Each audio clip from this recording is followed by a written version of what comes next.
Hello விவாஸ், எல்லோரும் எப்படி இருக்கீங்க? நான் சூப்பராக இருக்கேன்.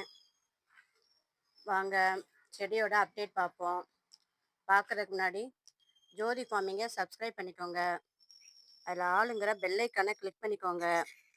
அப்போனா தான் நான் போடுற வீடியோ உங்களுக்கு உடனே நோட்டிஃபிகேஷனாக கிடைக்கும். வாங்க வீடியோக்குள்ளே போவோம். இன்றைக்கி ஒரு சின்ன டிப்ஸு தான் விவாஸ். என்னன்னு கேட்டிங்கன்னா, ஒருத்தவங்க கத்திரிக்காய் செடி வளர்க்குறதுக்கு பெரிய பிரச்சனையாக வருது. அதில் பூச்செரிக்கி கத்திரிக்காய் செடிக்கெலாம் 7 தத்துன்னு சொல்லுவாங்க. அதை மாற்றி மாற்றி பார்க்கணும். ஏன்னா அஸ்வினி பூச்சி வரும், மாவு பூச்சி வரும். அது மேலே இலையெல்லாம் பார்த்தீங்கன்னாக்கும் இந்த அஸ்வினி பூச்சி இருந்தால் இலை மேலேயே தான் ஒட்டிக்கிட்டே. இங்கே பாருங்கள் விவர்ஸ், இந்த கத்திரிக்காய் செடியில் என்ன செய்ய ஆரம்பிச்சிட்டாங்க, பூ வர ஆரம்பிச்சிட்டாங்க. இங்கிட்டு நான் உங்களுக்கு என்ன செய்யுங்க, கத்திரிக்காய் செடிக்கு பூச்சி வராமல் இருக்கிறதுக்கு இந்த நம்ம சுண்டைக்காய் செடி இருக்குது பாருங்கள், சுண்டைக்காய் செடி இலையை எடுத்துக்கோங்க. அது கூட கொஞ்சம் வேப்பிலை எடுத்துக்கோங்க. அப்புறமா அது என்ன இலை, இது இயற்கை இலை. இந்த 3 இலை என்ன செய்யுங்க, நல்லா ஒரு 3 நாளைக்கு நல்லா ஊற வச்சுருங்க. ஊற வச்சுட்டு அதில் 1க்கு 4 விதம், ஒரு கப்பு எடுத்திங்கனாக்கும் 4 மடங்கு தண்ணி கலந்து செடி மேலே, கத்திரிக்காய் செடி மேலே ஸ்ப்ரே பண்ணி விடுங்க. இல்லைனா அடியிலையும் கொடுங்க. கொடுத்திங்கன்னா செடி நல்லா சிறப்பாக இருக்கும். எந்த பூச்சி தொல்லையுமே நமக்கு இருக்காது. நீங்கள் இதை ஃபாலோ பண்ணுங்கள். செடி நல்லா சிறப்பாக வரும். இதை எல்லா வித செடிகளுக்குமே கொடுக்கலாம். அஸ்வினி பூச்சி, மாவு பூச்சின்னு வருதுன்னு வச்சுக்கோங்களேன். அது கூட கொஞ்சம் கத்தாழை நீங்கள் சேர்த்துக்கலாம். சேர்த்துட்டுனா ஹார்மோன்ஸ் நல்லா ரூட்டு, அதாவது நல்லா வளர்கிறதுக்கும், இது வேர்கள் நல்லா ஸ்ட்ராங்காக வேர் விடுறதுக்கும் நல்லா சிறப்பாக இருக்கும். இதை நீங்கள் ஃபாலோ பண்ணுங்கள். எனக்கு ஏற்கனவே நான் இந்த செடியை வைக்கும் போதே என்ன செஞ்சுட்டேன், வேப்ப முன்னாக்கு போட்டு வச்சுருக்கேன். அதனால் ஓரளவுக்கு நமக்கு பூச்சி தாக்குதல் இருக்காது. எல்லா செடியுமே நல்லா நமக்கு சிறப்பாக வருது. அதுபோக விவர்ஸ், நான் இதில் இந்த செடியில் அடியில் பாருங்கள், இந்த இது போட்டு வச்சுருக்கேன் பாருங்கள், வெங்காயத்தோல் மேலே இன்றைக்கி தேங்காய் பூவும் எடுத்து போட்டு வச்சுருக்கேன். வெங்காயத்தோல் இருக்கிறதுனால அந்த பூச்சி தொல்லையும் வராது, எறும்பும் வராது. அதனால் அப்பப்போ வீட்டில் கிடைக்கிற காய்கறி வேஸ்ட்டுகளை அப்பப்போ செடிகள் அடியில் நீங்கள் போட்டு விடுங்க. இதில் வெள்ளை பூ பூத்துருச்சு பாருங்கள், வெள்ளை கத்திரிக்காய் அடுத்து வரும். இந்த இதெல்லாம் கட் பண்ணி விட்டுருந்தேன் பாருங்கள், மேலே முனையை கிள்ளி விட்டோம்ல, 3 4 5 பிராஞ்சு வந்துருச்சு. அதில் ஒரு பிராஞ்சில், இதுலேயும் பாருங்கள், இதுலேயும் 3 பிராஞ்சில் ஒரு பிராஞ்சில் பூ வந்துருச்சு பாருங்கள். நம்ம அதனால் முனையவும் என்ன செய்யணும், கிள்ளி விடணும். இங்கிட்ட ஒரு கத்திரிக்காய் செடி வச்சுருந்தேன் பாருங்கள், அதுலேயுமே பாருங்களேன் வெள்ளை கத்திரிக்காய் வந்துருக்குது.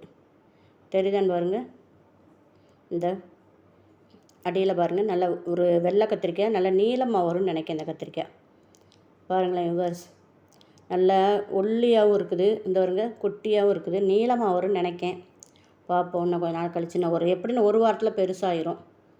அடுத்து பூவும் இன்னொன்று காயாயிடுச்சு. நீங்கள் என்ன செய்யுங்க, பூ வந்தோடனே ஒரு தேங்காய் நார் எடுத்துகிட்டு என்ன செய்யுங்க, அது உள்ள பச்சை கலராக ஒன்று வரும், பூவில் மஞ்சள் கலர் சுற்றி இருக்கும். மஞ்சள் கலரில் தான் மகரந்தோம். அதை எடுத்து இந்த பச்சை கலர் மேலே என்ன செய்யுங்க, லைட்டாக தடவி விடுங்க. தேங்காய் நாரை வச்சு தடவும் போதே என்ன செய்யும், நமக்கு எல்லா பூவும் என்ன செய்யும், காயாக மாறிடும். நமக்கு தேவை காய்கறி தானே, 2 கத்திரிக்காய் வந்தாலே போதுமானது. நம்ம வீட்டுக்கு நம்ம ஒரு குழம்பு வச்சுக்கலாம், கத்திரிக்காய் புளிக்குழம்பு வச்சுக்கலாம், இல்லைனா ஒரு சாம்பார் போட்டுக்கலாம். மேக்ஸிமம் கத்திரிக்காய் செடி இருந்தால் ரொம்ப நல்லது தான்.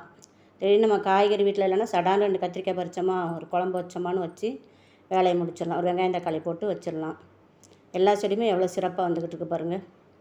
அதுபோக வருஷம் மறிக்குழந்து நட்டு வாங்கினேன்ல, அதை இங்கே பாருங்கள், சின்ன குரோப்பக்கில் மறிக்குழந்து. இதில் 7 டேஸ் ரோஸ் நட்டு பெருசில் வச்சோம்னா கொஞ்சம் செடி பெருசாக வரும், பூக்கள் நிறையா தரும். அதனால் அதுபோக விவர்ஸ் இங்கே பாருங்கள், ஜினியா பூக்கள் இருக்குல்ல, அது விதை போட்டு ரொம்ப நாள் ஆச்சு, நல்லா முளைச்சிட்டாங்க. அதையும் எடுத்து என்ன செஞ்சு விட்ருவோம், இதை நட்டு விட்ருவோம். கொஞ்சம் நான் என்ன செய்யணும், முதல்ல தண்ணி ஊற்றிட்டு, நீங்கள் அப்படியே கவுத்துனா எல்லாம் கோகோ பீட்டில் தானே போட்டிருக்கோம், அதனால் மொத்தமாக அப்படியே வந்துடும். அப்படியே எடுத்து தட்டும் போது என்ன செஞ்சிடும், மொத்தமாக வந்துடும். மெதுவாக தான் எடுத்து தட்டணும். தட்டிட்டு பாருங்கள், வேர் எப்படி வந்திருக்குன்னு சொல்லி காமிக்கேன் பாருங்கள். வேர் நல்லா சிறப்பாக வந்திருக்கு விவர்ஸ். இது வச்சு குறைஞ்சது ஒரு 20 நாளைக்காவது மேலே இருக்கும். அது நானும் வளரும்னு பார்த்தேன், சின்ன இதில் போட்டிருக்கனால இதெல்லாம் வேர் விட முடியல அதுவால். அதனால் சரி பெரிய க்ரோ பேக்கில் வச்சுட்டு, இதில் மொத்தம் 5 செடி இருக்குது, எத்தனை செடி வருதுன்னு தெரியலை. அதனால் இந்த பாருங்கள், வேற பாருங்கள் எவ்வளோ சூப்பராக வந்திருக்குன்னு. நம்ம நட்டு விட்ருவோம், 4 5 செடியுமே ஒன்றா நட்டுருவோம். நட்டுட்டு இதை கொஞ்சம் அப்படியே நிழலில் வைக்கணும் விவர்ஸ். நிழலில் வச்சோம்னா தான் அடுத்தப்ப நல்லா என்ன செய்யும், சூப்பராக நல்லா வளர்ந்த பிறகு அதெல்லாம் வெயில் தாக்கு பிடிக்கும்னு தெரிஞ்ச பிறகு தான் என்ன செய்யணும், வெயிலில் வைக்கணும். ஜோதி ஃபார்மிங்கை சப்ஸ்கிரைப் பண்ணுங்கள், கமெண்ட் பண்ணுங்கள். நம்ம வளர்ப்புகளுக்கும் ஒரு சேனல் ஆரம்பிச்சிருக்கோம், அதையும் சப்ஸ்கிரைப் பண்ணுங்கள், கமெண்ட் பண்ணுங்கள். சூப்பராக வளர்ந்துடும். எல்லா செடியும் எப்படி இருக்குன்னு பாருங்கள், செம்மையாக இருக்குது. இது பாருங்கள் எவ்வளோ சூப்பராக இருக்குன்னு பாருங்கள். எல்லாமே மழையினால சிறப்பாக இருக்குது. தேங்க்யூ.